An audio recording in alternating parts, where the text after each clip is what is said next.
লোকসভা নির্বাচনের ফলাফলের পর কাঁথিতে ভারতীয় জনতা পার্টি অফিসে সাংবাদিকদের মুখোমুখি হয়ে শুভেন্দু অধিকারী কি বললেন আমরা দেখে নেব নিউজ প্রাইম টাইমসের পর্দায়। লোকসভা নির্বাচনে অনিল বসু 6 লক্ষের বেশি ভোটে জিতে আরামবাগ থেকে তিনি বিখ্যাত হয়ে গেছিলেন। 2009 সালে কিন্তু তাকে খুঁজে পাওয়া যায়নি, জনগণ বিসর্জন দিয়েছে। স্বাভাবিকভাবে এই উদ্ধত্ত অহংকারের পতন জনগণের দ্বারাই হবে, এই বিশ্বাস আমাদের আছে।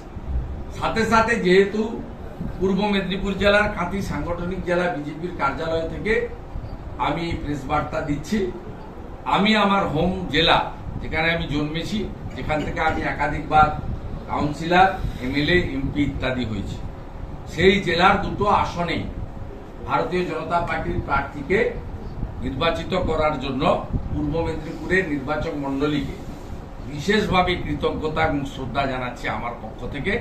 তারা বিরোধী দলনেতার পাশে দাঁড়িয়েছেন এবং বিরোধী দলনেতার মাধ্যমে নরেন্দ্র মোদীজির হাত শক্তিশালী করেছেন এবং একটি কেন্দ্রে প্রায় 62,000, আরেকটি কেন্দ্রে প্রায় 50,000-এর কাছাকাছি ভোটে আমরা নির্বাচিত হয়েছি এবং এর ফলে পূর্ব মেদিনীপুর জেলায় তৃতীয়বারের জন্য যিনি প্রধানমন্ত্রী হবেন নরেন্দ্র মোদীজি, তার কাছ থেকে আমরা এই দুজন সাংসদের মধ্য দিয়ে উন্নয়নের মাধ্যমে বিকাশবাদকে প্রতিষ্ঠা করার কাজ করব এবং আমাদের সাংসদ দুজন সাংসদ কোনো দলের সাংসদ না হয়ে প্রকৃতপক্ষে জনগণের সাংসদ হিসেবে কাজ করবেন, এই বিষয়ে আমারও নিজস্ব নজরদারি থাকবে।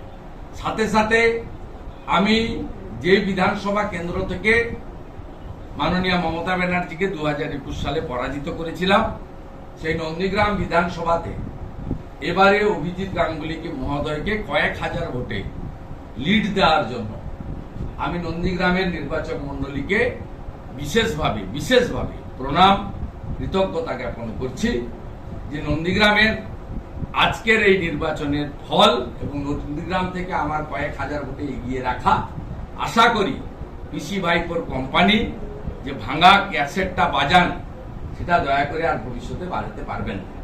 নন্দীগ্রামের জনগণ কার সঙ্গে আছে আজকের গণনাতে আরেকবার তারা প্রমাণ করে দিয়েছে।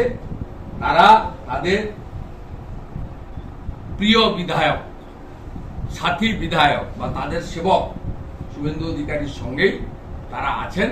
আজকের এই ফলাফলে সেটা তারা প্রমাণ করেছেন, তার জন্য কৃতজ্ঞতা। 300-র কাছাকাছি আসন নিয়ে এনডিএর আশা এবং যে বিধানসভাগুলোতে ভোট হয়েছে তাতে সরাসরি বিজেপি অরুণাচল, উড়িষ্যার মতো রাজ্যে ক্ষমতায় এসেছে। আমাদের পার্শ্ববর্তী রাজ্য উড়িষ্যা, সেখানে বিপুল ম্যান্ডেট বিজেপি পেয়েছে এবং এনডিএ টিডিপিকে সাথে নিয়ে অন্ধ্রপ্রদেশে ক্ষমতায় এসেছে। আমরা মনে করি এই বিপুল ম্যান্ডেটের পরে এবং পশ্চিমবাংলায় যে 12টি আসনে আমরা নির্বাচিত হয়েছি, সেখানে আমাদের কর্মী সমর্থক শুভানুধ্যায়ীদের আমরা বিজয় মিছিলের নামে অন্যের বিরক্তির কারণ না হওয়ার জন্য আবেদন করব। কোনোভাবে তৃণমূল কংগ্রেসের প্ররোচনার ফাঁদে পা দিতে না দেওয়ার জন্য আবেদন করব এবং কোথাও যদি 2021 সালের পোস্টপোল ভায়োলেন্সের মতো ঘটনা ঘটে বা পরিস্থিতি তৈরি হয়, আপনারা আমাদেরকে জানাবেন। আমরা ইতিমধ্যে রাজ্য পার্টির পক্ষ থেকে এবং জেলায় জেলায় পোস্টপোল ভায়োলেন্স হবে এটা ধরে নিয়ে আমরা কন্ট্রোল রুম খুলেছি। আমরা নির্বাচন কমিশনের প্রতি কৃতজ্ঞ যে তারা আরো 15 দিন এই রাজ্যে প্রায় 400 কোম্পানি কেন্দ্রীয় বাহিনী ল অ্যান্ড অর্ডারের জন্য রাখার ব্যবস্থা করেছেন। আমরা আশা করব যে গোটা রাজ্যে আমরা যেমন কেন্দ্রের শাসক দল হিসেবে পুনরায় নির্বাচিত হয়েছি, এই রাজ্যের শাসক দল গরিষ্ঠ সংখ্যক আসনে নির্বাচিত হয়েছেন। দায়িত্ব সবার, তারা দায়িত্বশীল রাজনৈতিক দল হিসেবে অতীতে যে সমস্ত ঘটনা ঘটে গেছে নির্বাচনোত্তর পরিস্থিতিতে সাধারণ মানুষ, কোনো নেতা, কোনো মন্ত্রী, কোনো বিধায়ক, সাংসদ তারা ক্ষতিগ্রস্ত খুব একটা হন না। ক্ষতিগ্রস্ত হন বুথ স্তরে কর্মী সমর্থক ভোটাররা, গরিব মানুষরা, সাধারণ মানুষরা, মহিলারা, শিশুরা। আমি এক্ষেত্রে আমাদের ভারতীয় জনতা পার্টির যারা 12টি কেন্দ্রে জিতেছে তাদেরকে অত্যন্ত সংযম পালন করার জন্য আবেদন জানাবো দলের পক্ষ থেকে।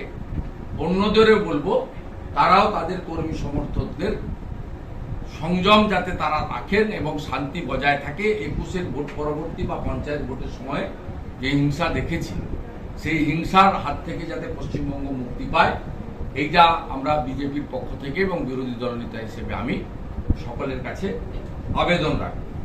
আমাদের যে লড়াই চালু ছিল এই লড়াই আমরা আগে এগিয়ে নিয়ে যাব এবং আমাদের বিশ্বাস এই সরকার, পশ্চিমবঙ্গে যে সরকার আছে, যদিও এটা এই সরকারের নির্বাচন নয়, আমরা এই সরকারকে পরিবর্তন করার লক্ষ্যে অঙ্গীকারবদ্ধ। এতটুকু সময় নষ্ট না করে আমরা এই কাজ করব। এক্ষেত্রে আপনাদের কাছে আমরা দুটো বিষয় তুলে ধরতে চাই। এক হচ্ছে সিপিএম, কংগ্রেস বা আইএসএফ যারা তথাকথিত দিল্লিতে ইন্ডিয়া জোট করেন, ইন্ডি জোট, আর এখানে তৃণমূলের বিরোধিতা করেন, তারা কার্যত বহু জায়গায় তৃণমূল বিরোধী ভোট কেটে তাদের সুবিধা পাইয়ে দিয়েছেন। এমন অসংখ্য অন্তত 7, 8, 9টি লোকসভা কেন্দ্রের নাম আমি বলতে পারি যেখানে তারা ভোট কেটে তাদের সুবিধা করেছে। তারা মূলত তৃণমূলের বি টিম হিসেবে 21-এ কাজ করেছিলেন, এবারেও সেই কাজটা তারা করেছে। আর সাথে সাথে আমি একটু আগেই জানতে পারলাম মাননীয় মুখ্যমন্ত্রী এবং তার স্বনামধন্য ভাইপো, যিনি গিনিস বুক অফ রেকর্ডে নাম তুলে 7 লক্ষের বেশি ভোটে জিতেছেন, এই প্রহসনের নির্বাচন সবাই দেখেছে। আমরা স্পেসিফিক ভাবে বলেছিলাম, আমরা ক্যানিং পূর্বের কথা বলেছিলাম, সেখানে রেজাল্ট কি হয়েছে দেখেছেন। আমরা ঘাটালের কেশপুরের কথা বলেছিলাম, সেখানে দেখবেন বিরোধী পক্ষের প্রার্থী 1%ও ভোট পায়নি বুথগুলোতে। এবং আমরা ডায়মন্ড হারবারে কি হয়েছে বলেছিলাম। এই দম্ভ, উদ্ধত্ত, অহংকার এবং রিগিং সন্ত্রাস করে ক্ষণিকের শান্তি পাওয়া যায়, কিন্তু পার্মানেন্ট কোনো শান্তি পাওয়া যায় না। আমাদের সাথে থাকুন এবং দেখতে থাকুন নিউজ প্রাইম টাইমস, আপনাদের সাথে, আপনাদের পাশে।